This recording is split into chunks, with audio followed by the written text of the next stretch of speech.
God, you guys.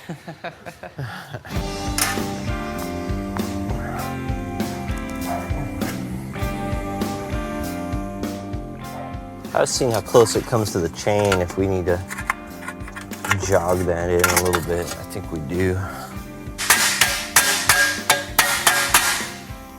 The only problem with this, the only thing that bums me out about that whole type of shrinker method is just the surface kills it, you know? Because there's no really way to get that stuff out of there. You could plane this shit, but it's still gonna leave grooves.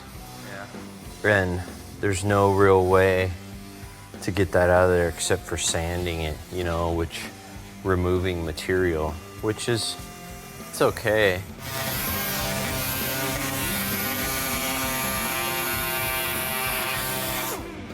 Yeah, that, except for that very edge, that stuff knocks that right out. Except for that extreme, you know, edge, but we're gonna roll most of that away. You guys just wanna remember too, you know, the only way to get something smooth is to use flat surfaces, you know that, right? Like start off with a file. You know, a file will find all your high and low spots. That's pretty straight. Other than the surface disruption where it sanded it, you know, where it grabbed it and pulled it in on itself, pretty straight. You can fill that stuff a little bit. We could file it and get it all out, but I think for that bike, that's presentable, you know? And the more we file it, the thinner the material gets, you know? I actually kind of like seeing that.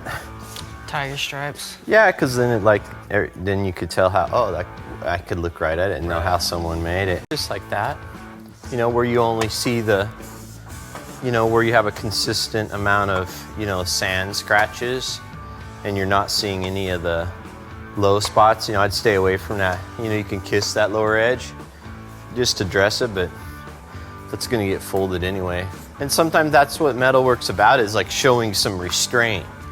I mean, you could push so hard and do so much and keep doing these steps and stuff, but sometimes it's like, you gotta realize when enough's enough, you know, when it's done.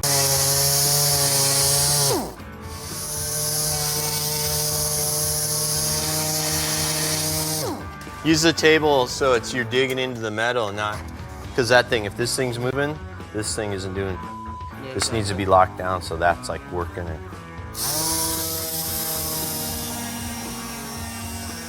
A lot of what inspired me is videos like this. It was like Monster Garage and all those. I was like, I just watched so many of those shows and so many videos as much as possible. And would just go out and like put my own spin on it and try to like learn as much as I could, like actually like doing it instead of watching the things. You just get the ideas from watching them, learn other people's processes, but it's just something inside you that really like makes you really want to do it. You want me to show you how to get those low spots out? Well, dark spots where the sander doesn't hit are basically all low spots. It's kind of like if you Bondo a car, they use different color primer and different color Bondo.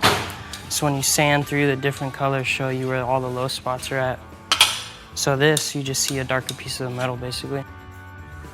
When I lived in California, that was kind of almost one of my dreams. It was like, oh, what if I could get good enough to work at West Coast Choppers or like learn something from him, you know? So it's actually, like, these videos actually mean a lot to me. It's kind of like, it's pretty much a dream come true. It's like the things I used to watch that like basically inspired me, like now I'm doing, and it's still inspiring me like even more, and hopefully it helps other people go through the same thing. This is a bullseye pick. So if you have a low spot on metal, you'll put it in this little half circle in the center, and you just pull on it from the bottom side. It'll hit right underneath where your bullseye is. You know, get in there and really dress the metal, you know, put some muscle behind it. Good, it looks good. So doesn't it, like, once you put a finish on something, doesn't it changes your whole perspective on it, you know? So that's where we're gonna end up. We'll scribe the inside of it, but you guys can see.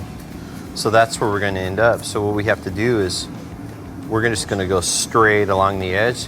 So what we have to do is turn this edge in so it so we end up right where we wanna be. And this is gonna disappear. So this is all you're gonna see. So your rolled edge should complete that radius to that.